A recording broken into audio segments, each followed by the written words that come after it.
Ladies and gentlemen, Bill Ferguson of South's Finest Meats, the official sponsor of the Stingray Show, has a message for you. Everything we do here is fresh and custom made, custom to order.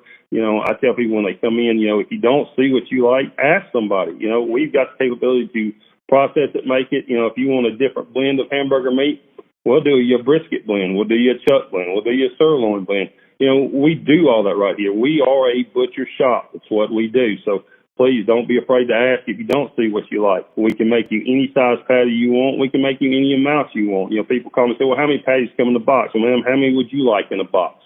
You want 12, we'll put 12. You want 25, we'll put 25. That's just one of the many things that South's Finest Meats has to offer, the official butcher shop of the Stingray Show. How would you like to live where you love in the state of Alabama? Whether it is you're upsizing, downsizing, retiring at the beach, or relocating for your job, then you are going to want to contact Celeste Hagler, owner of First Class Real Estate South Home Group, with brokers in Tuscaloosa, Orange Beach, and Huntsville. They can help you with the buying, selling, and investment needs throughout the state of Alabama. You can contact Celeste at 205-861-5698. Once again, that is 205-861-5698, and schedule a consultation to discuss your real estate goals anywhere across the state of Alabama.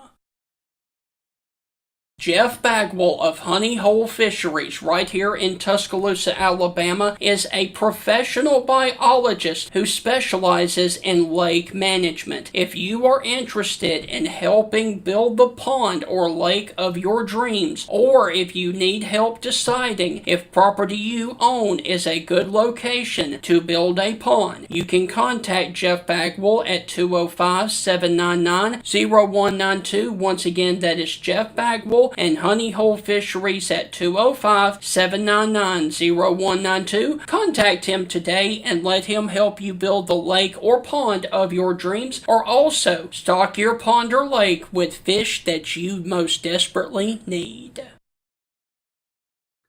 Heath, good morning, man. How are you, sir?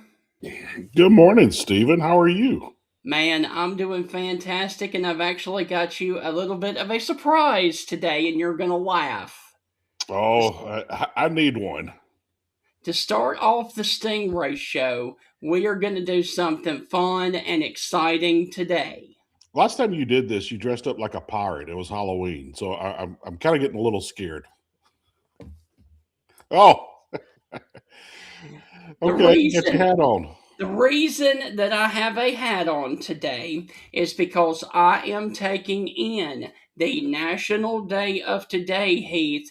January the 15th, it is National Hat Day.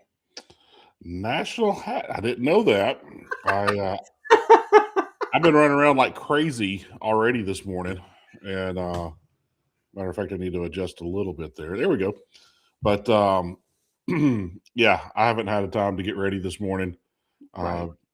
One son left a jacket. One son was running behind.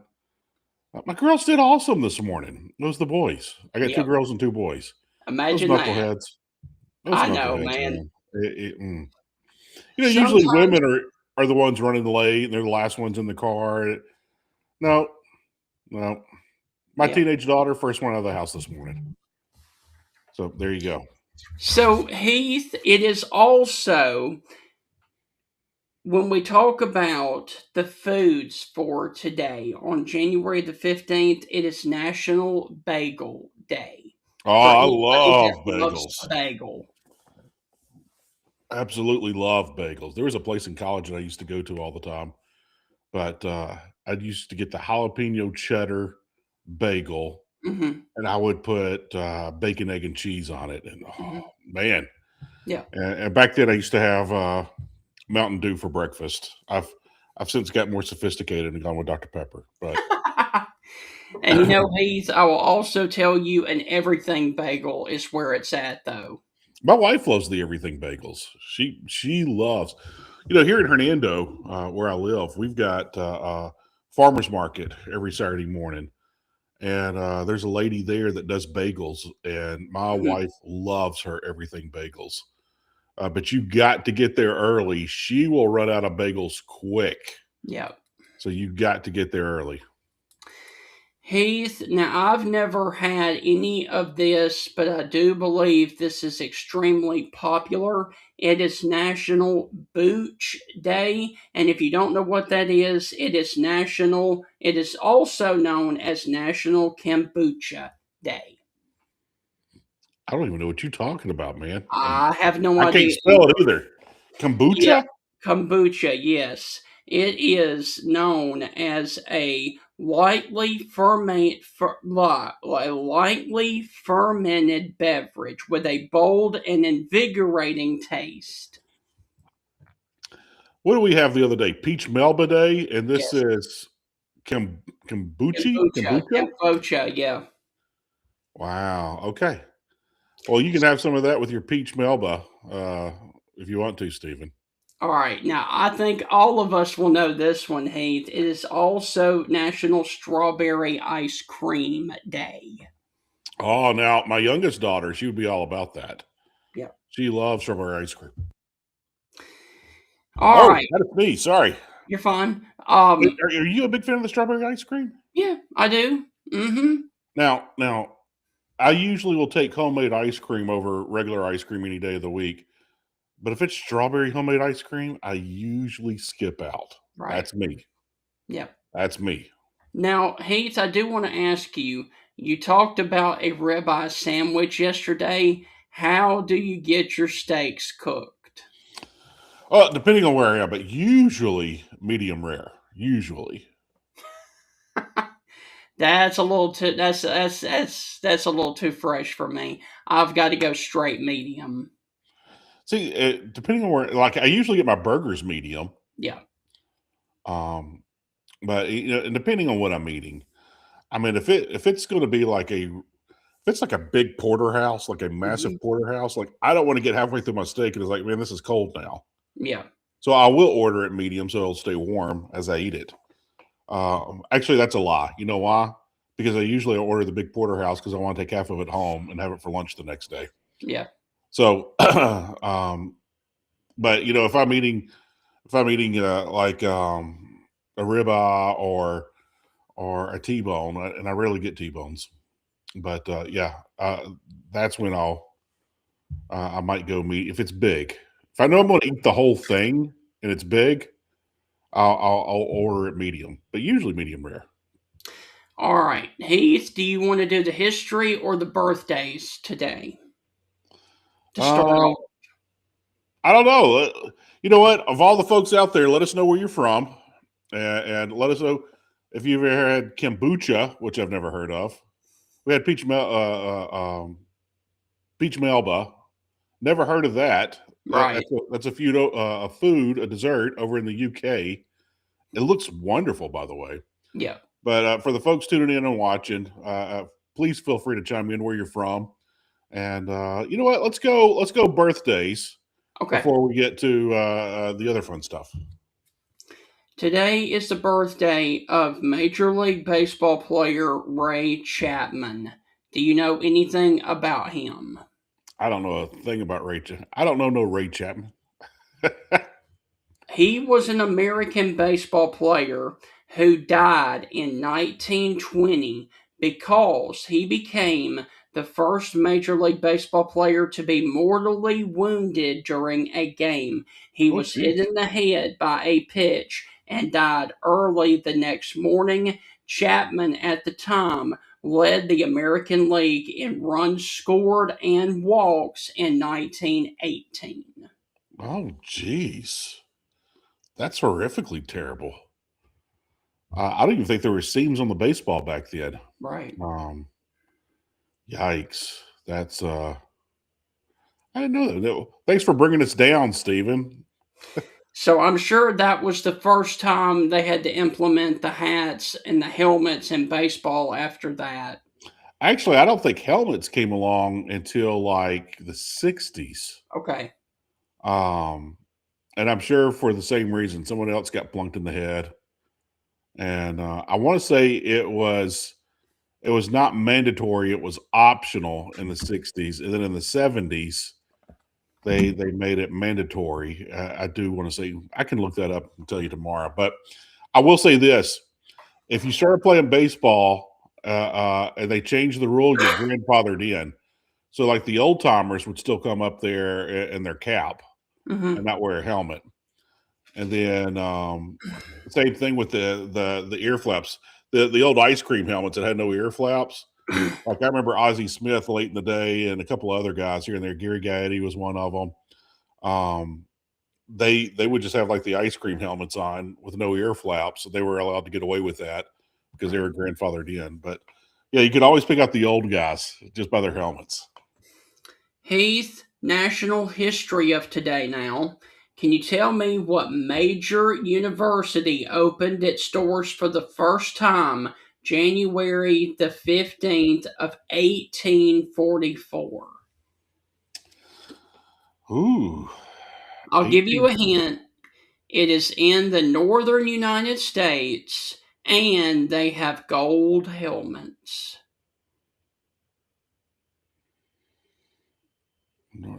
You The gold should know helmet. that, man. I mean, right off. The gold helmet's throwing me off. What's got a gold helmet?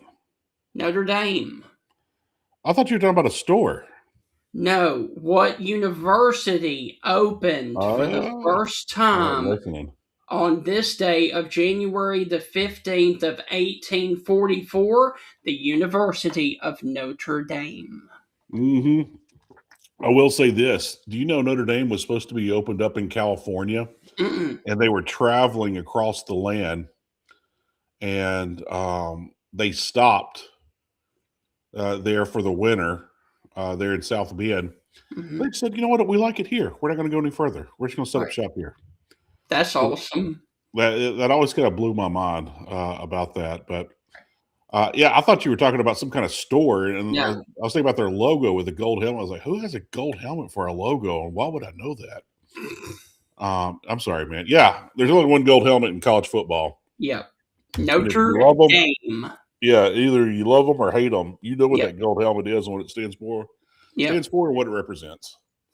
Heath, can you tell me what happened for the first time in 1863? Um, Billy the Kid shot somebody. I have no idea. The first newspaper is printed on wood pulp paper. Really? Yep. Wow. I have a wonderful gentleman who listens to the show quite often, Johnny Salters. He worked in the newspaper business, and he was an engineer, and he talks about newspaper stuff all the time. He loved his job, loved what he did, and he can tell you fun little details about things with the newspaper business. So today that was the first day in 1863. You said, Yes. Mm-hmm. and it was wood pulp paper, right? Correct. Wow, interesting. All right. When we move, and this one is a rarity, and I would love to know the science behind this because this would be almost impossible today. In 1932, record snowfall of 2 inches fell in Los Angeles. What year was that? 1932. Wow. Snowfall in LA. Are you kidding me? You know, it was about this time last year that I was in New Orleans with my daughter. She was turning 16 and she Hmm. didn't want to party. She wanted to take a road trip and she wanted to bring her best friend with her. And we went to New Orleans and they were talking about snow coming. And everywhere we went, we would ask the locals, like, hey, did you grow up here? You from here? How long you lived here? And it's like, have you ever seen snow? Have you ever? And there was one lady, she said, I've been here my entire life. And she goes, it snowed in the 90s, the early 90s. That's the last time we've had snow in the French Quarter. When we were leaving, man, it started coming down. Right. And I want to say they got several. I think they got more than 2 inches in New Orleans. They did. But yeah, so It's crazy, crazy to think about. Snow in Los Angeles. Yeah. So, wow. Heath, do you know anything about the green light letter in baseball? The green light letter? I can't recall that one. In 1942, U.S. President Franklin Roosevelt sends his famed green light letter to Major League Baseball Commissioner encouraging baseball to continue playing during World War II. Wow. Man, you look back during those times and, there were guys missing limbs playing. There was some different things going on in baseball, but here's the thing, Stephen. You said FDR sent the letter? Yeah, Yeah. Roosevelt knew that our guys serving, our men serving back then, loved the game of baseball. yeah, Matter of fact, they made hand grenades in shape of a baseball. yeah, Um, and so, anyway, he knew that they needed something to kind of rally around and take their mind off things and think about a lot of the Major League Baseball players. Ted Williams, I'm thinking of coming to mind, served in World War II during the middle and the height of prime of their career, yeah, and they went and served anyway. So there was a lot of players back then that would serve, and they had replacement players, but they did that to kind of keep everyone's mind off kind of what was going on. Not that they were trying to distract of what was going on, but just kind of take a mental break from everything going on. And yeah. wow, you talk about some tough times. Hey, Stephen, there's a joke, and I agree with it. When you turn 40, you have to pick which one you're going to do for the rest of your life. Either come very detailed in World War II history or smoking meats. So Right. you have to pick one or the other after you turn 40, which path you're going to take. You can take both if you want to. You can be a double major. But yeah, you got to start doing one or the other. You have to become a World War II history buff, or you got to start smoking meats. It's your call. Okay. Smoking meats, I guess. There you go. You can do both, though. All right, Heath, can you tell me what happened? Or actually, I'm going to start that over. Can you tell me in 1961 who was signed to Motown Records by Berry Gordy? Yeah, Barry Gordy signed a lot of people. I'm going to say the Jackson Five because he was mostly associated with them Right. for the things that he did in his career. So I'm going to say Jackson Five. Final answer. The Supremes. Oh man, Yeah. He signed a ton of people, Yes. and he was behind so many people's careers. Yep. All very right. well. So, Heath, we are going to finish up the rest of that with the post show because we've got a few more to get to. But right now, we have our very special guest about to join us, John Brady. I'm going to run a quick little ad from one of our wonderful advertisers, and then we will be right back with John Brady.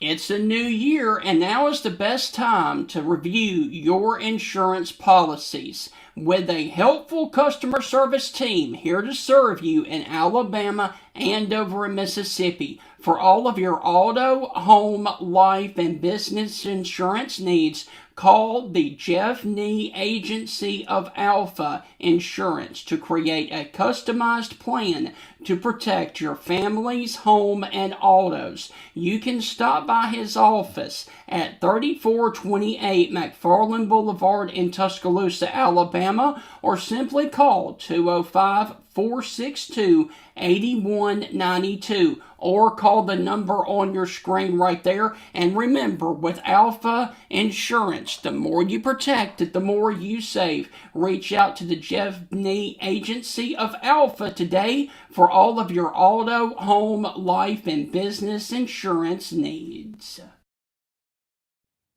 This is the Stingray Show, and coming up on this edition, we're about to be joined by a former LSU head coach in basketball who is now the color analyst for LSU basketball radio to talk about the LSU Tigers on the hardwood as well as the rest of the SEC and the transfer portal as it relates to college basketball. John Brady joins us on this edition of the Stingray Show right after this open. Hi, this is Tim Brando with a reminder. Look out, you're about to feel the buzz of Stingray. This is Stephen Ray, aka Stingray, coming to you live from Tuscaloosa, Alabama. I'm Heath Hopkins. I'm here in DeSoto County, Mississippi, right outside of Memphis, Tennessee. You know, Mark, I'm going to put you on the spot. Do you feel that responsibility to pay it forward and give some kid a chance coming up in the ranks, kind of like Tony did for you? Why do you think I'm talking to Stingray tonight? Thank you, man. I appreciate that. No, I mean, no. Hey, Stingray, Here's the deal. When you get involved with Texas, it's like getting married to a stripper. and let me explain this. It looks good. It's kind of sexy on the surface. Yeah. But then you get the baggage, you get the drama, you get all that eventually comes with it. And that's what you get with Texas, and that's what the Big 12 learned. And Heath, any thoughts on our show moving forward?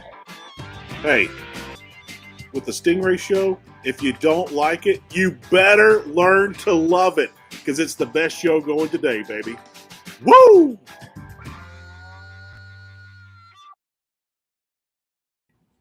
And with that, we want to welcome you back inside the real show of the Stingray Show. And Heath, I don't know if you saw this last night, but unfortunately, and this was a big win for Kentucky and a heartbreaker for LSU. LSU had an 18-point second half lead at home against Kentucky and blew it. And Kentucky walked out of Baton Rouge with a game-winning shot, 75-74 last night down in Baton Rouge. Yeah, Kentucky needed it. Yes, bad. Yeah. No one in the SEC, the fan bases, are ever going to feel sorry for Kentucky basketball. Right. You know, so I did that mute button. Sorry. That cough. Don't know where it's coming from. It's driving me crazy. It's not a consistent cough. It just randomly pops up. But yeah, Kentucky up and down this season. Yes. I don't know if they're going to make a change at the end of the year or not. Right. But it feels like Kentucky hasn't figured out NIL. Right. And it seems like they're having a problem of bringing guys in, which sounds crazy that Kentucky has a problem of bringing guys in and paying them money. Yeah. I mean, of all the rumors we've heard over the many decades, but that just seems crazy. But there's something going on up there in Lexington, and they just aren't figuring it out, and it's not clicking. All right. So, Heath, LSU sits here with an overall record of 12-5, and they, like I said, are coming off of the Kentucky loss last night. Now, Coach Brady did text me earlier and said that his Wi-Fi and internet is a little bit shaky, so we are going to hopefully get this in with no issues, but there's no promises because of internet connection, and he just dropped off. Hopefully, he will be back in just a second, as like we talked about, his internet is a little bit shaky, but he is back with us now. John and Coach Brady, how are things with you in Baton Rouge, and can you hear us? Coach, you got us? I can hear you. I hope you can hear me. I think I'm cutting out too much. I don't know. Can you hear me? We got you fine, Coach. We can hear you just fine. Okay. Things with me personally are good, but things with our LSU basketball team is not so good. But those are two separate things in my life now. So I don't live and die by what LSU does. I love them to win and want them to win for the coach's sake and the players' sake. uh, but certainly it doesn't affect me like it once did. Coach, thank you again for joining us. It's always a pleasure to have you. Uh, what's going on with this LSU team? Because a lot of people, especially SEC fans, they kind of wait until it gets up to conference play and they look at the non-conference record and they're like, oh, well, we're not doing that great. I'm just going to check out and not emotionally invest. And I'll just wait for baseball season or spring football season or whatever to put my emotional investment. What's going on with this LSU team? And this is what I want to tell all those fans. You're missing out of a team growing and growing into something special, and you're missing that part of it if that does happen. So where's LSU, and what can you tell us about this team so far this year? Well, our team started out really well, and we've had some good wins. We beat SMU, and we beat a couple of decent teams. The problem we had, the point guard that they brought in from Vegas last year and playing this year is playing really well, averaging 16 a game, averaging almost 8 assists a game and 1 turnover. But he hurt his foot in a practice and he hadn't played in the first 4 SEC games. And without him, offensively, we don't function as well. And our backup point guard's doing a decent job, but he's not anything really special that you need in this league to win in a significant way. So we're playing without our starting point guard, and we've lost. Kentucky beat us last night at the buzzer. We lost to A&M over there by a couple of points and just spit it out at the end a little bit and allowed them to win the game. Uh, Played pretty well at Vanderbilt. Got down and then came back a little bit, but without our point guard, our team's not as good, and that's our biggest issue right now. Is when is he coming back? Hopefully, I think they're going to try to play him this Saturday against Missouri. We have a home game with Missouri, and hopefully he gets on the floor then, and we can do something here and try to turn this thing around because Matt's been here 4 years, and we haven't gone to any kind of postseason tournament. Went to the NIT one time and lost to North Texas at home 2 years ago. So it's just tough. And the worst thing could have happened is our point guard get hurt. Yeah. That's one of the key positions. If your point guard misses out, it's kind of like when you lose your quarterback. It just changes the flow of everything and the timing and everything else. And you know that more than anybody. Coach, talk about why that is. Why is the point guard position so incredibly important? And I do subscribe to the thinking of when you get to March, if you don't have great guard play, you're not going to go far in the tournament. Kind of elaborate for the folks listening Well, about those two things.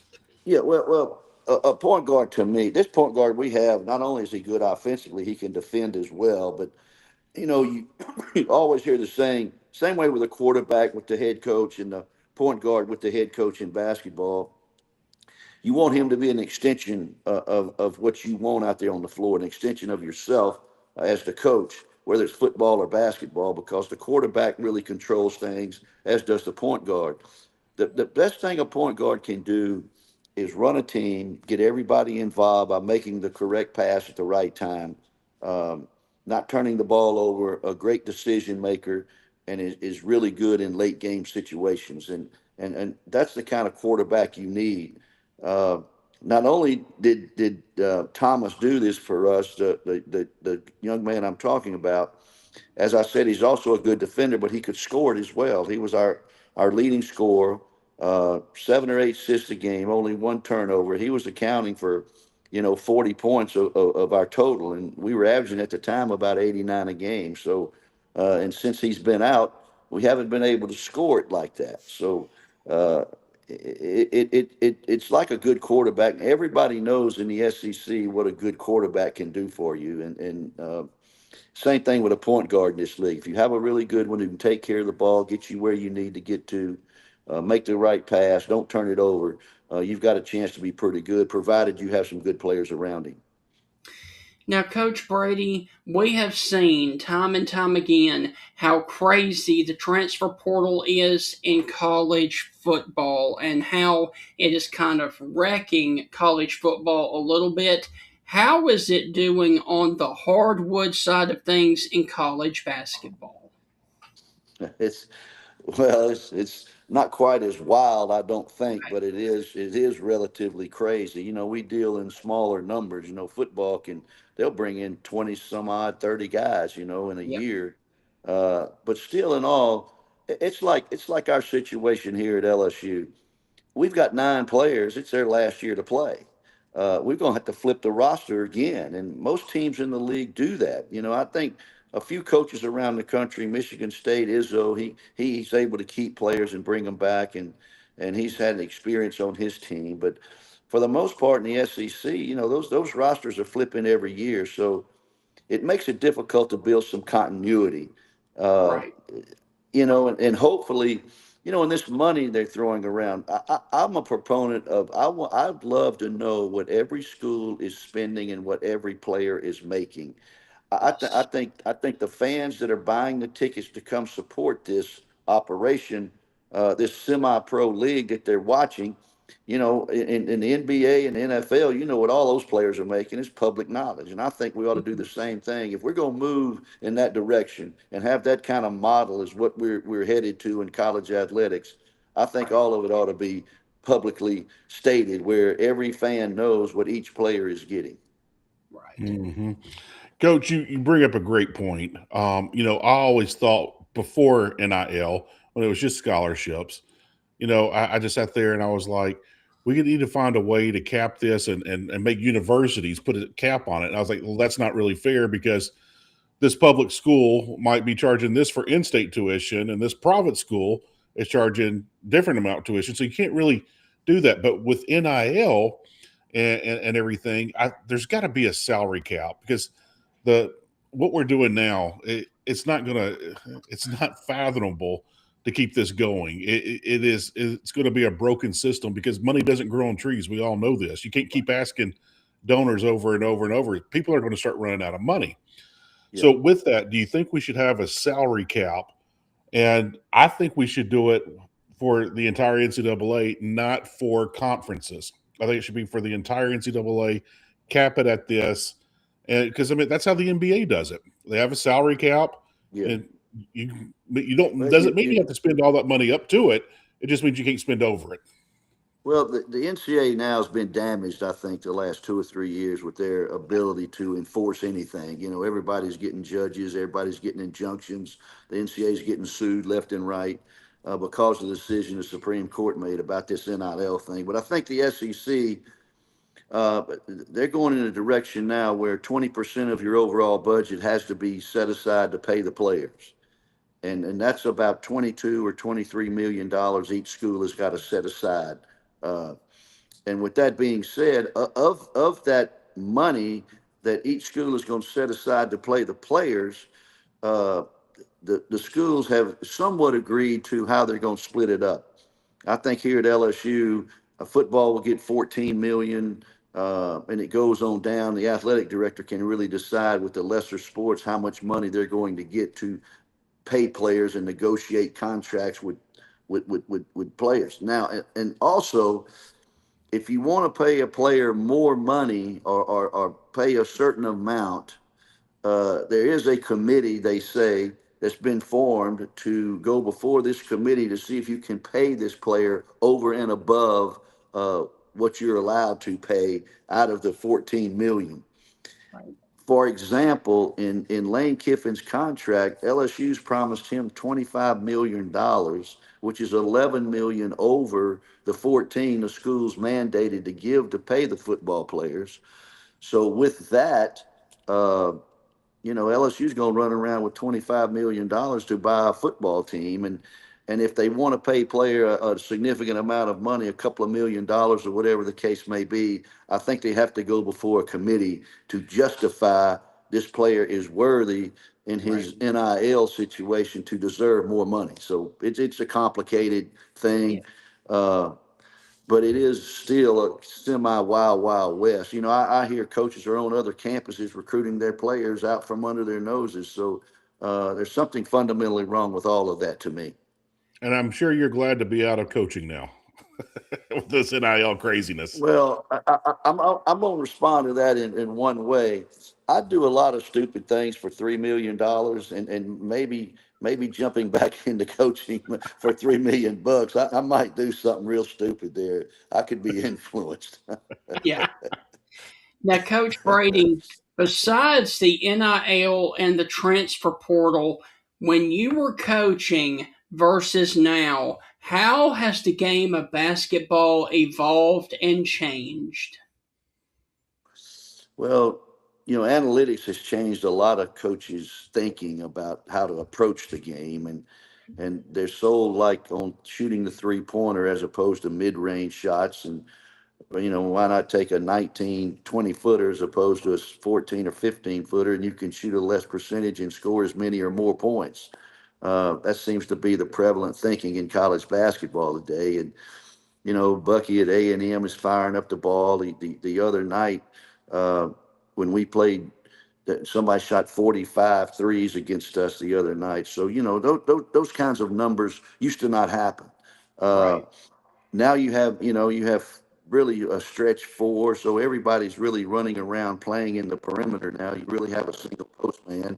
I always make the joke here at LSU on the radio that I'm not sure Shaq could have played in the college game today. They'd never throw him the ball. They don't. There's no use for a guy like that. So I think the game has changed in that way, and then everybody's big on spreading the floor, and ball screens are much more prevalent in the game today than I think it used to be. Everybody sets a ball screen. Everybody's switching these days too, so you have to come up with some situations where you can handle switching. We used to not ever switch much at all. We would switch like players, but now they're switching little on big, big on little, and trying to not let you get anything at the rim. So um, and I think everybody's kind of playing the same way. There's not many teams that play differently from other teams. They just do it maybe in a different setting. But certainly at the end of the day, most teams are spreading the floor, setting a lot of ball screens, skipping the ball on dribble penetration, trying to get defenses in a rotating situation by penetrating, kicking, ball screening, and rolling. So, Coach, if you would talk about some of the surprises, good and bad, around the SEC so far this season in basketball play. Well, I think Texas A&M 3-1 start is a little surprising. New coach, new staff, a lot of new players that Bucky brought in. I think he's caught on there, and that's a guy that'll shoot. He tries to shoot 35 threes a game. I mean, he and Alabama, and that's their approach and how they want to play. Uh, the fans love it, and when the ball goes in from the 3-point line, everybody loves it. But you can see sometimes when they miss 5 or 6 in a row, you do ask, why are they still shooting the ball? But that's what he believes in terms of what analytics tells him, and that's an example of how the game has changed. But I think A&M's a surprise. Georgia, to me, was a little bit of a surprise, but Yeah. certainly they're scoring 90 points a game, but they're giving up 90 points a game. So uh, I was kind of liking them until defensively they've kind of broken down the last couple of games. But I like A&M's team. Vanderbilt's been a surprise a little bit. I didn't know they would be this good. I think they're very well coached and they're very well put together. They lost a game, I guess, last night. They got beat on the road at Texas. That was a huge win for Texas. And the other thing I think is a disappointment to me is I thought Ole Miss would be better. Ole Miss Yes. has been a little disappointment in where they were picked preseason and where they are right now. But it's still early, uh, and I don't think the team overall is as strong as it was a year ago based on what we did in the preseason. But I still think there are 8 or 9 teams that will get in the NCAA tournament, and I think the next 2 or 3 weeks will really reveal who's in the top half of the league and who's in the bottom of the league. And a quick follow up to that, Coach. You have been watching this LSU team all season. Do you feel like that this LSU basketball team could potentially be one of those 8 or 9 that make the postseason? I think with an 0-4 start, it's going to be very difficult because you're looking Okay. at now 16 games and 12 left. to get to 8 wins, we got to go 8-4, and I don't think our team is quite good enough down the stretch to go 8-4. The problem with us, as we talked about when you weren't here, is if there's one player LSU could not have lost this year, it's their point guard, and he hurt himself, he hurt his foot, and he hadn't played in the first 4 SEC games, and we've lost 2 of those really close. Played Vanderbilt good without him. Lost to South Carolina at home, which I thought with our point guard we could have won. We could have easily been 2-2, but it's just bad luck that Coach McMahon lost a player who is the biggest, most important part of this LSU basketball team. Coach, I've asked this question to several people, coaches, former players, reporters, and I just want to enjoy everyone's take on it, and it's with the NCAA. And someone brought up that the NCAA, when these judges started saying, players can go get what they're worth and they can start doing this and they can get extra years of eligibility and their years in junior college aren't going to count against them and, Division I and all this craziness. When they started doing this and they started losing power, someone brought up the point that the NCAA is just kind of stepping back right now and just say, let it be the wild, wild west. Let it go crazy. Let it just get ruthless and just no rules at all. And then let's let, the government step in, give us commissioners, and they give us back the power. Do you think that the NCAA will ever get their power back, or do you think it's gone forever? That's a tough question. I'm not connected like that in the political realm. But I do think it's leaning itself more to a situation of 50 or 60 schools are going to do their own thing, particularly as it relates to football. They're trying to kick out the bottom 2 teams in the football playoff now, but they had to include them, in my understanding, to get the votes to have the playoff in the first place. That's why they guaranteed these 2 spots to lower level football programs to get it done, because they were outnumbered in the voting situation.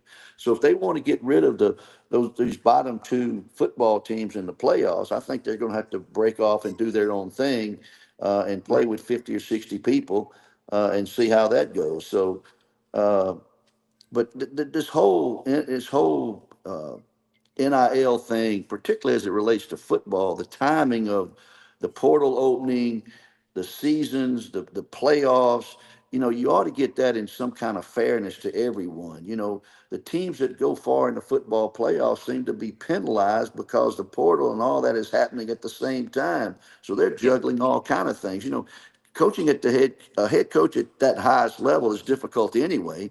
And I think now they've made it more difficult because they don't put any common sense like Nick Saban is pushing for in this NIL and in this transfer portal and getting those dates to maybe help one another, help everybody, and not let this Lane Kiffin situation show up again like it did this year at LSU and Ole Miss. So, Coach, I want to talk about you briefly. Last year in 2025, you were inducted into the Louisiana Sports Hall of Fame. Congratulations to you on that. What does that mean to you for your career there as a LSU basketball coach? Well, that was, every time I think about it and people mention it, it's like somebody says something about your children, you get emotional about it. And it was a extremely emotional thing for me. And that's going to take place at the end of June. And that's going to be a really a special moment for me. You don't get awards like that as a coach unless you've been around really good players and had really good assistants that have put you in that position.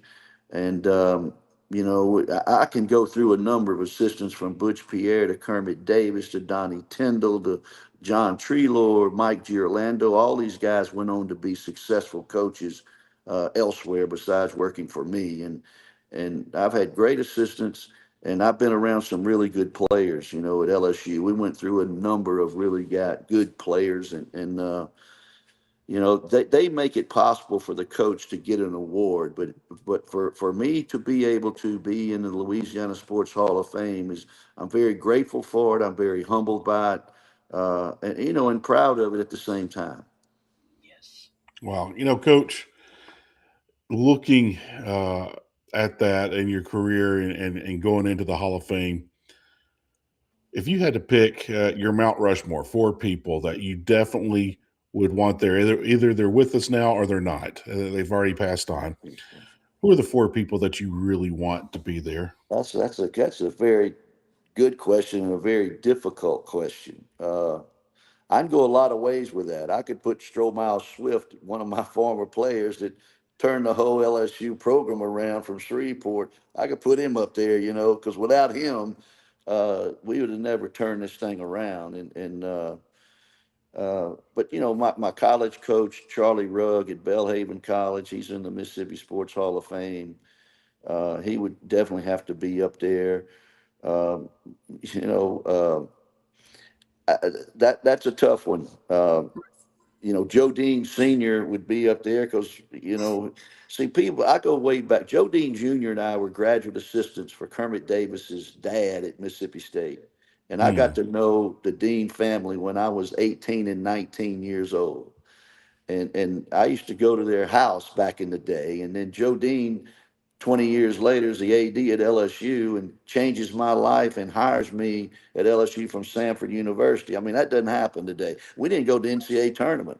He just hired me because he thought I could do the job. And there was no search firm involved. Joe Dean was the search firm. He made the decision to bring me there. And so he would be on my route Mount Rushmore with his son, Joe Dean Jr., because that changed my whole life, being able to coach at LSU. And my college coach was excellent. My high school coach was very good, Bobby Nelson in Macomb, Mississippi. And there's been a lot of people that have influenced me. Bob Boyd that I worked for at Mississippi State, Richard Williams that I worked for, Tim Floyd that I worked for. I mean, great coaches, man. And I was able to learn and just been fortunate in that regard.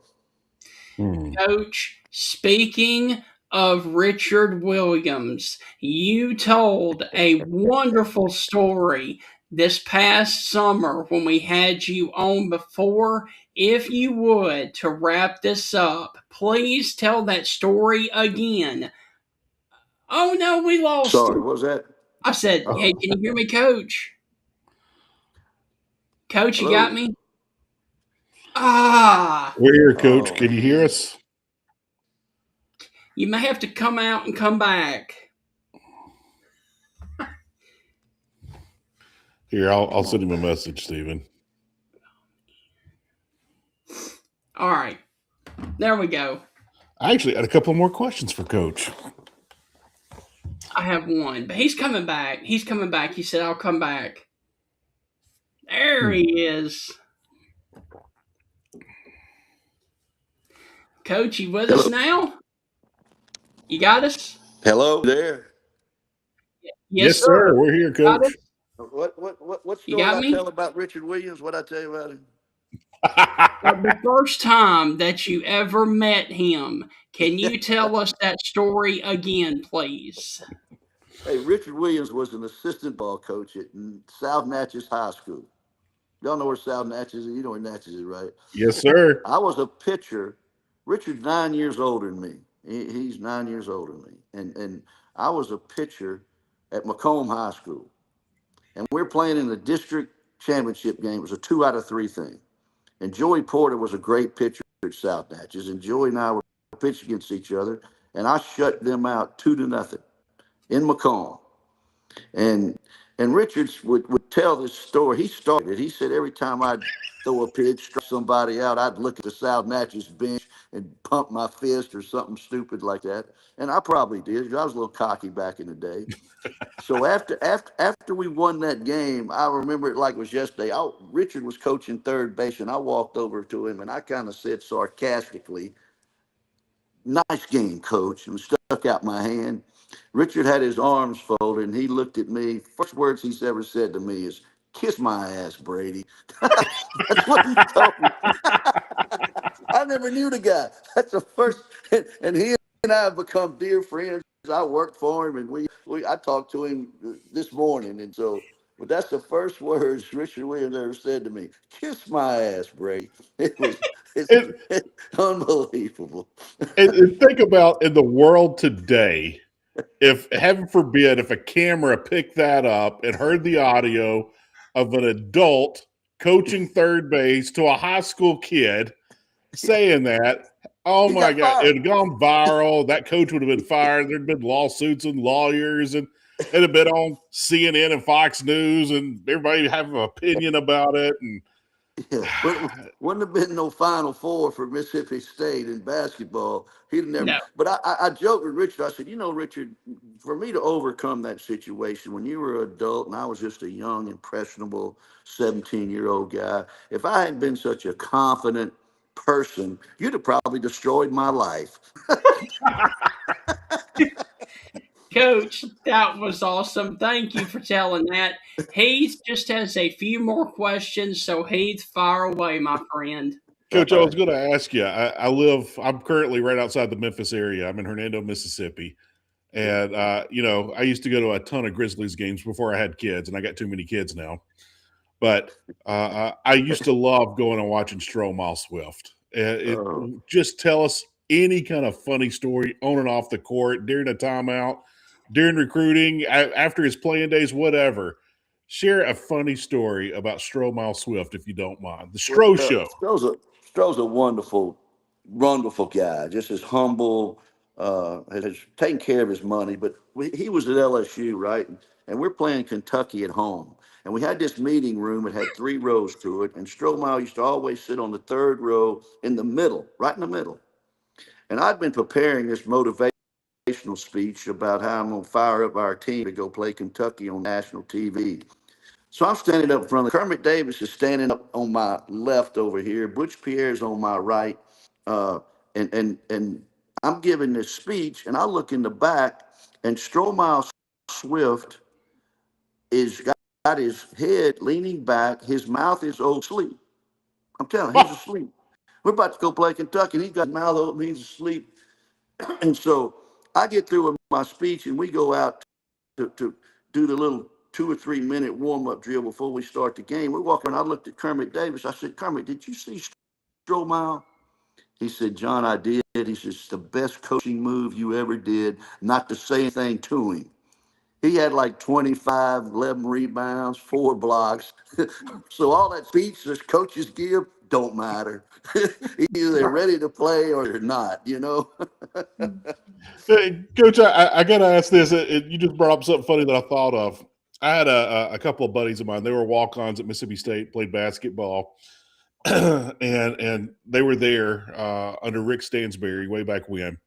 Mm-hmm. And he said by his junior year, he said, man, I've already heard every speech, and now this is the second go-around.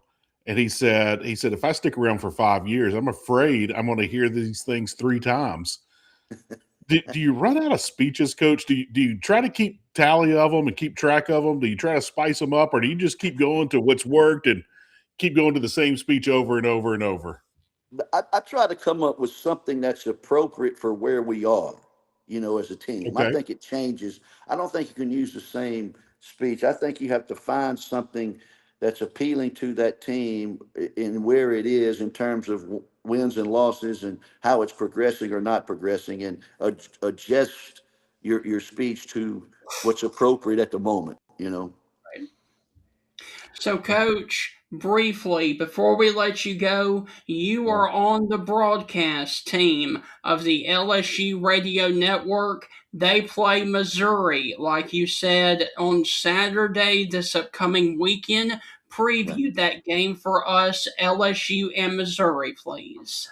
Well, I think Missouri's well coached. I think they play hard. I think they're very aggressive offensively and defensively.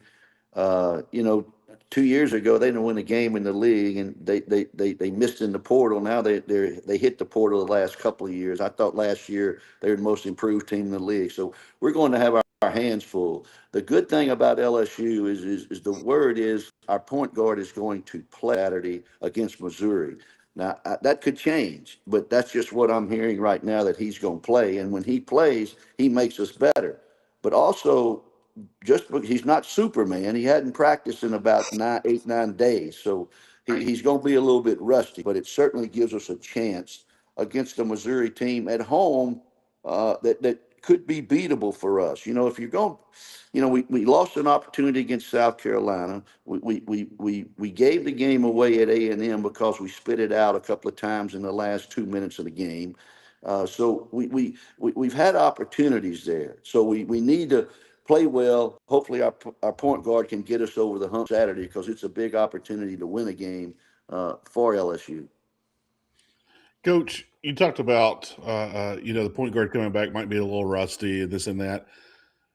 I've always wondered about this, and I've heard this discussed many times, but I want to get a coach's take from it. Oh no, we lost Coach.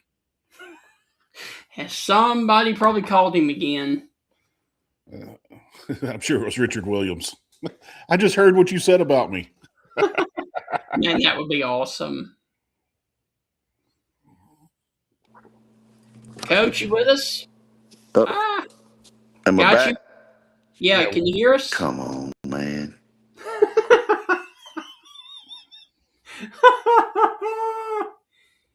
All right, Heath, we need to go ahead and wrap this up, okay? Let's see if I can squeeze one more. Hit me. You got me? I got you, Coach. You got us? Yeah, hit me, man. Hit me. Let's go. I've always wondered this, Coach. All right. The great Michael Jordan flu game. We've seen players in all sports.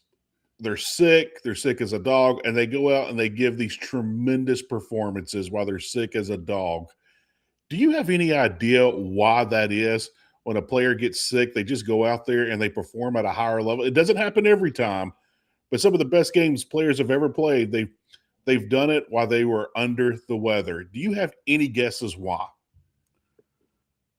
I wish I would. I wish I did. I have no clue.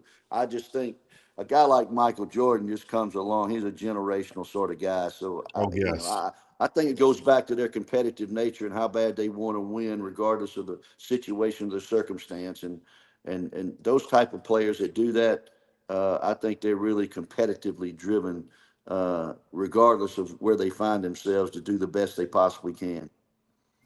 And my last question's a fun one. Coach, you know a lot of folks in college basketball, in the basketball world and the coaching world. Who's the nicest college basketball coach you've ever met? Who's the nicest coach there is? Who would you like to be your next door neighbor?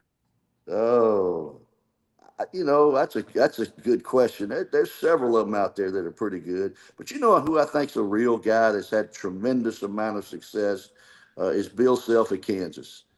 Okay. I think he carries a humility with him. I think he's tough when he needs to be, but I really think he's a real guy. And I've always, I know him not well, but I know him when I see him. But I think with the success that he's had, he's a pretty real guy and a straight up guy, and I kind of respect him and what he's about. There you go. Coach Brady, look, man, let me say this again. Congratulations on the honor of the Louisiana Sports Hall of Fame. Go and enjoy that and that moment for you, my friend. We really do thank you for taking time this morning to join us here on the Stingray Show, and we would love to catch up with you the week of the SEC basketball tournament to talk about LSU and potentially going into the NCAA tournament. Well, I hope that conversation takes place, and I hope LSU is going, but it's going to be a long shot right now, but you never know. But I appreciate it, guys, and thank you so much. Yes, sir. Thanks, Coach. All right. All right. John Brady. Wow. Yes. Coach Brady. Dude, major congratulations to him about the Louisiana Sports Hall of Fame. That's awesome. He was one of the driving forces on that 96 team for Mississippi State that went to the Final Four. He was Richard Williams' assistant on that team. That story's hilarious, though. Yes. How him and Richard Williams got to become to know each other, and they sure didn't like each other to start off with. I wonder how long it took for that wall to crumble down. I don't know. But Heath, briefly, I do want to talk about one advertiser for Ole Miss 365 because they are a major sponsor for the website that we are on, courtesy of David Johnson up there in Oxford, and that is the Velvet Ditch of Oxford, Mississippi. Experience the best seafood restaurant and sports bar in the South, refreshing and flavorful craft cocktails, premium ocean fresh seafood, and 35 large QLED screens for all the games. I am definitely going to be hitting up the Velvet Ditch the next time that I am up there in Oxford. Yeah, I've already hit it up, man. It is a fun place. And for the folks that don't know, I know everybody in Oxford does know, but for the folks that don't know or don't get to go to Oxford that often, it's in the old original Abner spot. They took over the Abner spot right there on the corner, right before you get to the square. And so, but saw the Mike Tyson fight. Who was that guy that he fought? Logan Paul. Yeah. Yeah. Jabroni. I don't know who Logan Paul is, but my kids do. But Yeah. anyway, yeah, saw that boxing match there, and that was a fun night. That was a very fun night. But yeah, Velvet Ditch is a fun place there at the old Abner spot, and very grateful. I've heard nothing but good things about it. I will say this: I'm not in Oxford often, but when I pass that place is jam packed. Yes. So my best friend from high school lives in Oxford. My best friend from college, he now lives in Oxford. And I got a niece that's there in Oxford. And with my kids, sometimes there's competitions or games or tournaments that we got to go to Oxford for. So yeah, I'm probably in Oxford, I don't know, every other month. And every time I pass the Velvet Ditch, jammed packed, Stephen. So if you go, you might want to go early or find a reservation or something. But I want to thank the Velvet Ditch for being there. And obviously you're doing something right, or you wouldn't be jam packed all the time. And Heath, are you ready to continue the National Day of Today in the post show? I'm ready, brother. All right. Now, Heath, I have been through a lot of history courses. 2 history courses in high school and 2 in college. I have never heard about this. Have you ever heard of the Boston Molasses Massacre? The Boston Molasses Massacre? No, but I had to read Lenigan versus the Ants my sophomore year of high school and college, but no. January the 15th of 1919, in Boston, a tank filled with 2.3 million U.S. gallons of molasses ruptures, spewing a 25-foot wave of molasses traveling at 35 miles per hour. 21 people were killed and 150 injured. Buildings were swept off of their foundations, and several blocks were flooded with molasses up to 2 to 3 feet in depth. I'm sure they were waiting for it to rain. Dude, that's miserable. insane. And how did it happen? It was basically a tank ruptured. So just a bad tank that, wow, that's, maybe you should do like a social media post on that, Steven, and have some kind of AI cartoon, and you can have like 20 million views on that. Yeah. I'm making that. It just sounds crazy. Like that sounds like it's not real, but obviously someone can't make up something that creative and that out there.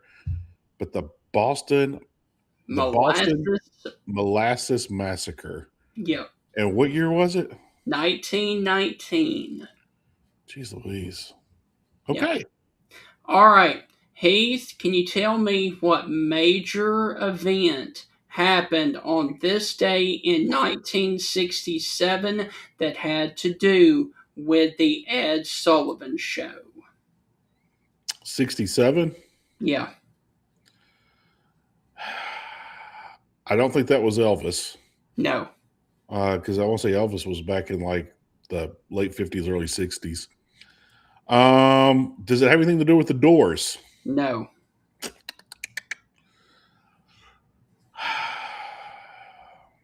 Is it music related? Yes. Big time. All right, so 67. Let's think about who's big in 67. The Beatles are starting to come around. Close. Hit me with it. The Rolling Stones perform Let's Spend the Night Together, but were forced by Ed Sullivan to change the lyrics to Let's Spend Some Time Together. Mick Jagger and Bill Wyman rolled their eyes as they performed the altered lyrics. When they returned to the stage after their performances, they were wearing Nazi uniforms with swastikas. When Sullivan ordered them to change before going on stage, they left the studio. And as a result, that was the second time that Ed Sullivan banned them for a second time from performing on his show ever again. Oh man. Can you only imagine how that sent shockwaves through everywhere? Yeah, and wearing the swastikas, that's not ever good. No. Jeez Louise. Ooh. Rock and roll, man. Stephen, a more important question. We got to start worrying about what kind of world we're going to leave to Keith Richards. Keith survives everything. What are we going to do? I mean, Keith Richards is going to live to be 280. I mean, we all know this. Yeah. So, I mean, we got to make this world a better place to leave it to Keith. Hey, have you ever heard the story in the late 90s about Mick Jagger breaking out Keith Richards out of rehab? Have you heard this story? No. Okay. So Keith goes to rehab. And he's decided he's going to get his life together and clean up and this and that. And I want to say this is like 96, 97, around this time. And like Mick Jagger is beside himself. Mick goes into the rehab facility and gets to Keith Richards. It was like, he's like, rehab's for quitters and you're not a quitter. And that's not you. And I was like, that's what we're trying to do here is quit. That's the whole point of rehab. We're trying to quit all the bad stuff that we got going on in our life. Mick comes in there. You're not a quitter. They say, you've never been a quitter. You're not going to be a quitter. And I'm not going to let you quit. Come on. Takes him out. They hit up happy hour. They start rocking. And from what we understand, Keith Richards never went to rehab and still hasn't done it. And he's still with. Hey, look, how is it that Keith Richards outlived Richard Simmons? Yeah. Who exercised all the time and ate healthy and this and that. Like I'm questioning all life choices now. Yeah. I've never done drugs. But Keith Richards outlives Richard Simmons? Like, what's going on? What are we doing? All right. Heath, here comes the fun talk. Yesterday, we had Sanford and Son. Can you tell me what major television debut happened on this day in 74 and it aired on ABC for 11 seasons? All right, so 74 to 85 on ABC. And I would argue that this would rival the theme song to Sanford and Son. Man, Barnaby Jones had a good theme song, but I don't think it's Barnaby Jones. That was on ABC. No. Um, You're going to laugh when you hear it. I mean, it's not Welcome Back, Kotter. I don't think that show lasted that long. On ABC. What kind of show was it? Was it comedy? Oh man. I'm going to go against Three's Company. I'm trying to think of shows that were on ABC. And I mean, I'm a little kid. I mean, at 85, I'm either 9 or 10 years old. More than likely 9 because my birthday's in December. You mean play the theme song? Play it. Let's do it. Sunday, Monday, happy days. Wednesday, happy days. Thursday, Friday, happy days. The weekend comes, my cycle hums, ready to race to you.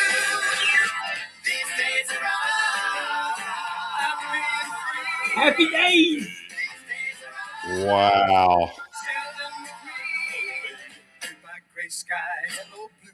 There's nothing can hold me when I hold you. It feels so right, you can't. Happy days. Sit out at Potsy. Shut up, Ralph. Wow. Wow. So there's some fun right there, man. Johnny Loves Chachi was the spinoff from that show. Yep. Henry Winkler wrote a book here maybe 2 or 3 years ago, and I wanted to pick that thing up and read it. I just did not have the time. Right. And if I'm going to read a book right now, there's so many things I need to be reading. But I couldn't fit it into the schedule. Let's just say it. And I'll probably never get to read that book. But, I always love hearing the stories from these shows and how out of control it was and everything. But you know what? Jeff Dunn, sometimes he watches our show. He is a very dear friend. Went to high school with him. Junior year, we're in Miss Jenkins. Miss Jenkins no longer with us. Sweet lady. She didn't like me and Jeff. We don't know why. Everyone else liked us. But I'll never forget. She taught civics. She taught U.S. history. We're in U.S. history. And I can't remember if we had a quiz or a test, but we're doing it. Jeff finishes his test and goes up there and turns it in. And my buddy Jeff, he's got this cool walk. I mean, it's kind of like the strut that he has. It's just how he naturally walks. But he's just got this strut. And so anyway, he turned it in. He comes back to his desk, and she just looks at him with like lasers coming out of her eyes. It remind you, this is the mid-90s. Happy Days has been off the air for over a decade. And she's like, you think you're so cool, don't you? You just think you're so cool. You're like that Fonzie guy. And I remember the whole class just stopped. They're like, is she talking about Fonzie from Happy Days? And Jeff looks at her and goes, hey. Of course, the entire class erupted. And I just sat there and I was like, how in the world did Jeff know what Right. the Fonz did? But anyway, good times, man. But Happy Days, I remember my mother loving that show as a little kid. Right. I remember she just loved that show. That show brought a lot of people, a lot of smiles. Hey, Mr. Miyagi, Pat Morita, he was in that show. Mm-hmm. So a lot of people in that show. Heath, got a few more and then we'll wrap it up. Can you tell me what opens for the first time at Walt Disney World in Orlando, Florida in 1975? I know the answer to this. Starport 75, Space Mountain. Yes. I knew that before you asked the question. Yep. And it says Starport 75 all over the place in there. And I was like, I wonder if this ride opened up in 75. I looked that up years ago. And hey, it's 100% poetry. It's 100% accurate. It is 100% truth. And we can thank the modern day poet, Ric Flair, of saying it. Space Mountain might be the oldest ride in the park, but it's still got the longest line, baby. Yep. All right. 2 more, and we're going to wrap it up.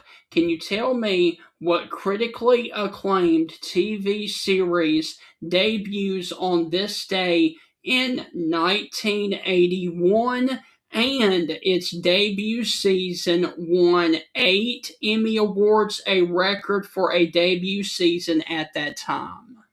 1981, was it a comedy? No, I don't know about that. It was a cop show. Oh, in 1981? That's probably going to make it like Hill Street Blues. Or, yep, there you go. Hill Street Blues, yep. I remember like adults talking about that show and like was really big into it. I remember St. Elsewhere and Hill Street Blues used to come on back to back. I didn't watch either one of those. I was too little. Right. But yeah, I remember that theme song to Hill Street Blues. It wasn't a rocking song. It was just kind of a chill vibe song. It was a fun song. Yep.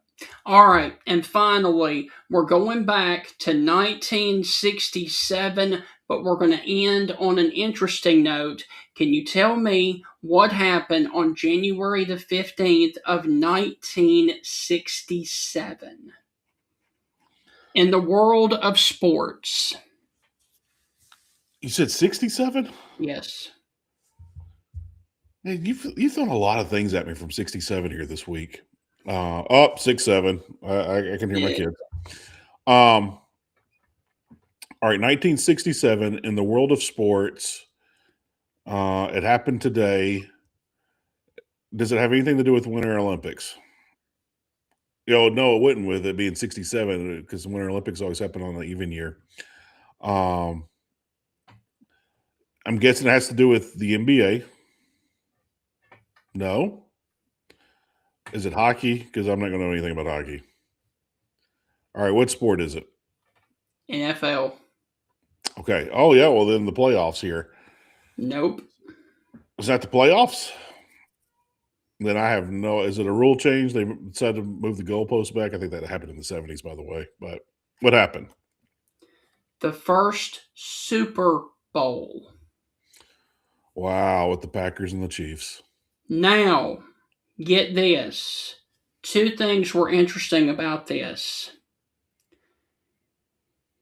NBC had the rights to nationally televise the AFL games, and CBS had the rights to broadcast the NFL games. So both networks were allowed to televise the game. This was the first time that two teams or two stations were allowed to broadcast the games, and both CBS and NBC erased the tapes to the game to save costs, a common practice at the time. In 2011, a tape of the first half and most of the second half was found. In 2016, after an exhausting search of their archives, the NFL had located individual recordings of each play and stitched them together to form the complete game for NFL history. Insane. There's also something that happened in that game that a lot of people don't talk about. Cannot remember which network it was, but they missed the kickoff of second half because they were still running a commercial. Sent someone down there, ran down on the field, stopped the game, and made them re-kick it. The ball was returned. Right. And they said, we didn't get it. You have to do it again. And so they made the teams, and they reset the clock and made them re-kick to start the second half again. I mean, all right. And where we used to be and where we are now is just vastly, vastly, different. And we're proud of that. All right. To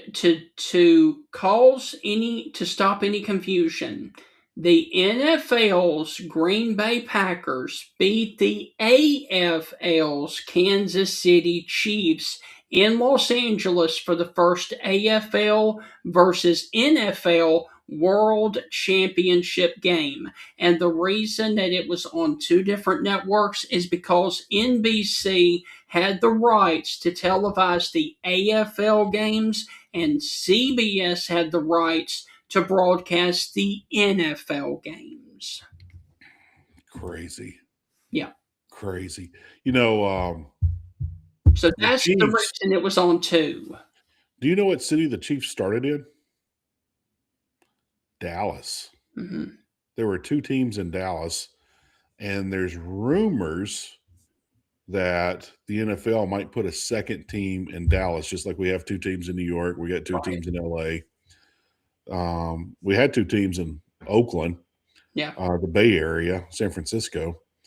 But they're talking about maybe putting a second team because there's so many crazed football fans there. And I do know that the Chiefs, I don't know if they ever figured that out, and they will figure it out. I don't think this will ever happen, but I know the Chiefs were having problems. They wanted a new stadium, and they wanted public tax-paying funds to pay for the new stadium or part of it or whatever, and they Well, got voted against. they're moving to Kansas. They are currently located in Missouri, and they're moving to Kansas. That was a big story a couple of weeks ago. When their contract ends with the stadium, they are moving to Kansas. There you go. Yeah, So yeah, they're only moving across town I know. because there's Kansas City, Missouri, Kansas City, Kansas as well. Right. But I there was a joke and a rumor going on that they might go back to Dallas, and I was like, that's too much. Yeah. Patrick Mahomes and Dak Prescott and the Chiefs and the Cowboys all in one city, like that would just be crazy. But you know what? Dallas would welcome that. Yeah. They would Hey, welcome that craziness. here's what I don't understand. You have the rivalry of the Cowboys and the Eagles, and you've got the rivalry of the Giants and the Cowboys. Why would you not have a rival of two in-state teams in the NFL? I've never understood why Dallas could not be a rival for Houston and Houston for Dallas. That makes no sense to me, especially when we have those in-state rivalries in college football. Yeah, I'm sure there's some reasoning behind it. Oh, geez. I mean, that would just Oh, make that came from. sense. Houston versus Dallas. Yeah, I mean, it makes 100%. Uh, I mean, it's just complete sense that it would work. I'll say this, the division where the Cowboys, they got the Eagles, they got the Mhm. Giants, they got the Redskins. Yeah. I mean, that division is those teams hate each other. I mean, Yes. those are some of the best rivalries in football. And Eh, Saints eh, and Falcons. yeah, the Saints and Falcons is good. Yeah. And another division that's so good is, with the Vikings and the Bears and the Yeah. Packers. I mean, those teams hate each other tremendously. Mhm. I always like watching those games because the fans have really stirred themselves up. Yeah. When I was in San Diego, I had a roommate, and his name was Micah Lerner. I think Micah's a college professor now, somewhere out on the West Coast. But Micah grew up in Green Bay and was a huge Packers fan, but he went to school in Minneapolis.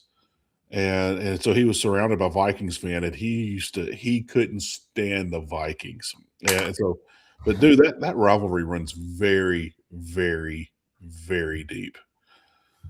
Look at you trying to be Indiana Jones. Heath, that is going to put a wrap on this edition of the Stingray Show.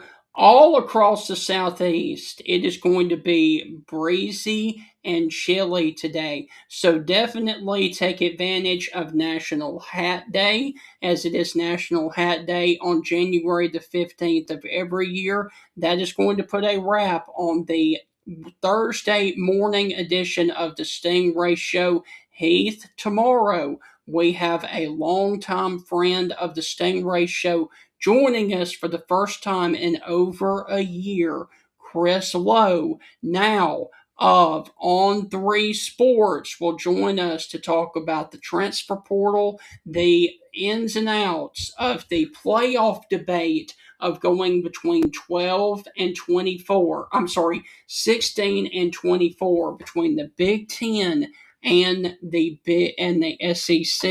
We will talk with Chris Lowe about that tomorrow, as well as a preview of the national championship game, which is on Monday evening. Chris Lowe on deck tomorrow. Heath, what are you having for lunch? I'm having leftovers, man. My daughter turned 17 yesterday, and we let her pick dinner. She chose the Olive Garden. Yeah. And I had the chicken carbonara. Did I have the chicken? I can't remember what I had, but I know I got some leftovers. I know it's got peppers. It got some noodles. It got some chicken in it, and I know I ate about half of it because I filled up on soup on purpose, so I'd have leftovers for lunch today. Yes. All right, and I'm having Blaze Build Your Own Pizza. I had one the other day. I think it was on Tuesday, and I'm gonna have leftovers for that as well. All right, Steve, what's your favorite pizza? Build your own, and then you can put whatever you want on top. Okay. But if I had to choose, I would say Supreme. I love Supreme. So, oh wow, John. John, I hate to hear that. Oh man, I'm sorry, man. Thoughts and prayers to you today, my friend. That's not a fun day, January 5th. You know what? It could be a fun day because if you had wonderful parents, you think back what a wonderful life they had, Yeah. and the good things they did for you. And John, I don't know your family, but I hope today is a nice day of remembering them and memories that bring smiles to your face and Right. even fun stories you get to tell. But John, my condolences. Yes. So, Heath, that is going to put a wrap on this edition of the Stingray Show. We will catch you tomorrow morning with Chris Lowe again, right back here on the Stingray Show. Enjoy your Thursday out there, everybody, and see you on the fun and Fried Bologna Friday edition of the Stingray Show. Can't wait. Oh, good memories. Good memories, John. Awesome.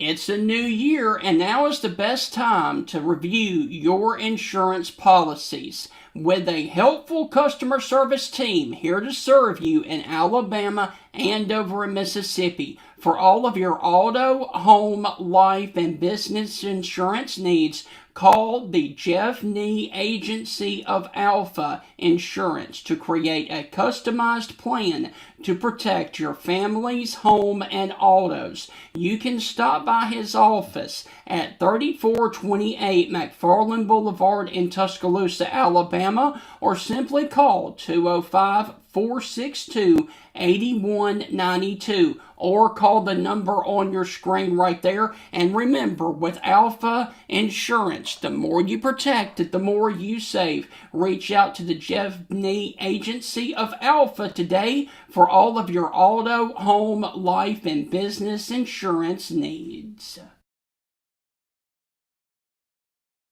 Ladies and gentlemen, Bill Ferguson of South's Finest Meats, the official sponsor of the Stingray Show, has a message for you. Everything we do here is fresh and custom made, custom to order. I tell people when they come in, if you don't see what you like, ask somebody. We've got the capability to process it, make it. If you want a different blend of hamburger meat, we'll do your brisket blend. We'll do your chuck blend. We'll do your sirloin blend. We do all that right here. We are a butcher shop. That's what we do. So please don't be afraid to ask if you don't see what you like. We can make you any size patty you want. We can make you any amount you want. People call me and say, well, how many patties come in the box? Well, ma'am, how many would you like in a box? You want 12, we'll put 12. You want 25, we'll put 25. That's just one of the many things that South's Finest Meats has to offer, the official butcher shop of the Stingray Show. For over 100 years, the Bank of Moundville has been a name clients can trust. The Bank of Moundville is more than just a bank. They're your neighbors, your friends, and your community partners. Their unique approach to financial education has always centered around families. They believe that financially strong homes today lay the foundation for a brighter futures for tomorrow's generation. You can call them today at 205-371-2227. Once again, that is 371-2227 to schedule an appointment to build your financial security. The Bank of Moundville is a member FDIC and an equal housing lender.